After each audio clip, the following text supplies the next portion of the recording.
আচ্ছা আপু, মেয়েদের দুই পায়ের মাঝখানে কি থাকে?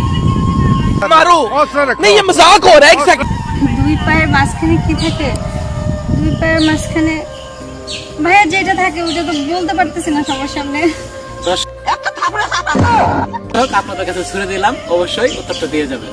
আপনি তো একটা মেয়ে মানুষ, এই মুহূর্তে যদি হঠাৎ করে যদি ছেলে হয়ে যান তাহলে সর্বপ্রথম কি করতেন? সর্বপ্রথম কি করতাম, ও অনেক ফাজিল, আর রুমে নিয়ে ওকে একটা ঠান্ডা করতাম। আল্লাহ আল্লাহ, মানে ওকে রুমে নিয়ে ঠান্ডা করতেন? আরে ছেলেদের চোখে দেখেন না কোন জিনিস কাটলে বড় হয়? আমি বলতে পারবো না ভাইয়া। পুকুর কাটলে বড় হয়? ভাই এক চান্সি উত্তর দিয়ে দিছে, একদম সঠিক উত্তর। সঠিক বলেছেন। কোন গান গাওয়া যায় না? কোন গান গাওয়া যায় না? কিছুই পারতাছি না। একবার ইজি দেখেন। কোন গান?